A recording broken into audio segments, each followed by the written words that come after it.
c'est un constat qu'après 10 ans de mise en pratique de la loi portant création de l'OFNAC, il y avait des difficultés. D'abord parce que les assujettis ne venaient pas, comme vous l'avez dit dans votre deuxième question, ne venaient pas tous. Ensuite, parce que même les personnes convoquées pouvaient défaillir sans risque, pouvaient ne pas venir.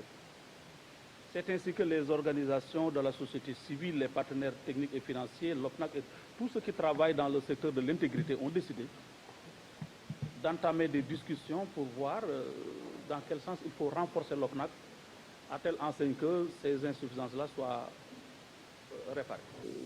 Les partenaires ont appuyé et l'État du Sénégal a décidé quand même d'aller dans le sens de renforcer les prérogatives de l'OFNAC en lui donnant un certain nombre de pouvoirs. Donc, ce qui a déterminé vraiment, c'est parfois l'inefficacité du dispositif qui était en place, qui n'était pas très contraignant vis-à-vis des assujettis, vis-à-vis des personnes qui sont en conflit avec la loi. Le nombre d'assujettis qui ont déclaré leur patrimoine a augmenté cette année-ci.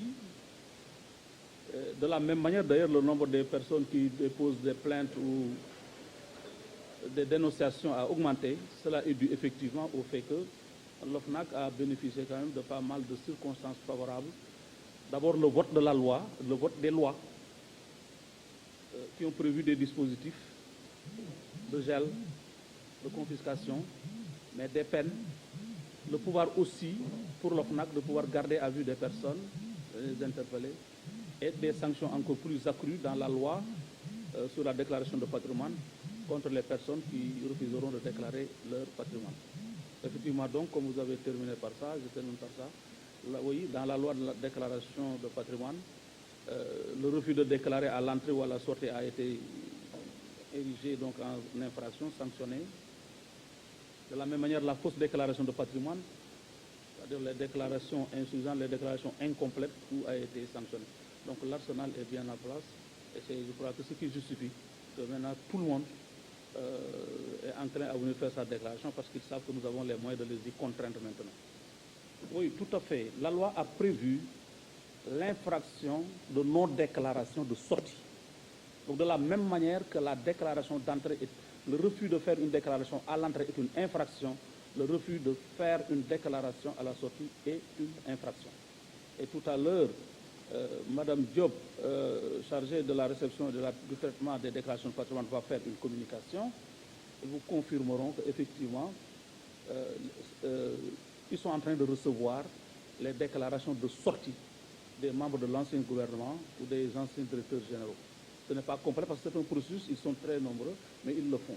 Parce que s'ils ne le font pas, aussi, comme tout le monde, on les y contraindra. Il y a plusieurs moyens de contrainte qui sont prévus dans la loi et ce sont des moyens qui seront utilisés. Dans la première loi, seuls ceux qui géraient un budget égal ou supérieur à 1 milliard étaient assujettis à la déclaration. Aujourd'hui, ces personnes restent assujetties, mais on y a ajouté encore, le législateur y a ajouté d'autres assujettis, notamment les directeurs nationaux, certains qui occupent, presque tous ceux qui occupent des postes stratégiques où ils ont de l'influence majeure, où ils sont des personnes politiquement exposées, comme on le dit dans le langage du droit de la corruption. Toutes ces personnes-là aujourd'hui sont englobées par la loi et c'est ça qui fait donc un peu la nouveauté.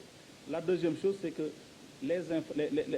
comme je l'ai dit tout à l'heure, les défaillances par rapport à ces obligations sont aujourd'hui sanctionnées pénalement, c'est-à-dire par des peines de prison assez lourdes.